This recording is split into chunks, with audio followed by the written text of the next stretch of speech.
نزیکەی 300 دۆنم زەوی بە گەنم داچاندووە، بەڵام تا ئێستا هیچی لێ سەوز نەبووە و بێبارانی ئەمساڵ نیگەرانی کردووە.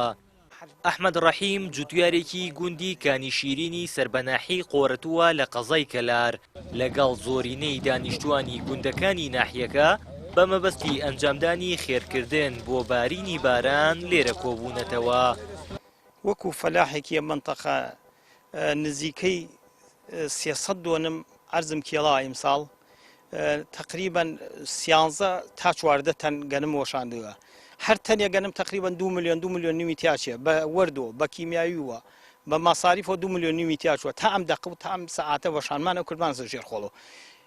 وەکو فەلاح ئەگەر ئەم بارانە ڕەحمەتە نەبارێ زەرەر و زیانێکی زۆر هەر تەنێ 2 ملیۆن نیمی تیاچێ حسابی بکە 13 تا 14 تەن وەشاندووە. ئەگەر باران نەبارێت لەم حاڵەتە تاک و سەرمانگ ئەوە ئەکەوینە وشکە ساڵی وە وەکو خاوەن ڕان وەکو فەلاحەت تقریبا ئیتر ئەکەوێتە زەرەرێکی گەورەوە هیچ سوودێکی نامێنێ. بەس وەکو خاوەنڕان ئەگەر بارانەکە نەبارێ بۆ خاوەنڕانیش ئەمەلی نامێنێ.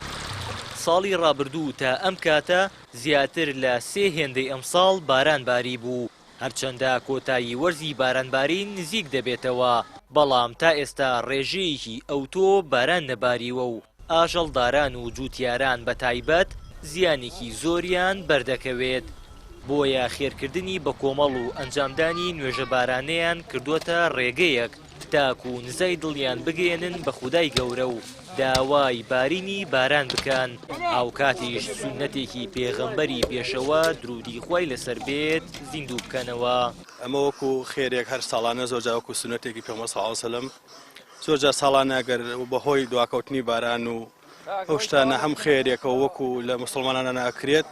ئێمەش هەڵسان بە ئەنجامدانی ئەم خێرە و چەند حیوان سەربڕنێک و بەشکو لە ڕای خوا ئیتر بۆ فەقیر و فەقرا و خوای گەورە ڕەحمەتێک بکاتەوە بەڕووی هەموو عەرزە ئینشاءڵڵا. ئەم حیوانانە ئێمە سەرێبڕنی چەندەیە کۆبوونەتەوە وەکو دێی سێمسەفا و سەیکەوەن و مەلا سلێمان و سەنگەری سەر و لەگەڵ دێی بانزەمینە ئەم حیوانانە دێی گۆڕەشەرە ئەم حیوانانە سەرەبڕین بۆ خێر بەشکرد خوای گەورە بارانی ڕەحمەتمان بەسەرە ببارێنێ لە مشکل ساڵی ڕزگارمان بێ. ئەگەر بێبارانی بێ بەڵێ ئەگەر بێبارانی بە هەموو ساڵێ ئەم خێرا ئەکرێ دا بەشەکرێتە سەر فەقیر و فقرا و لەبەرەوەی خوای گەورە بەشکرد بارانی ڕەحمەتمان بەسەرە ببارێن.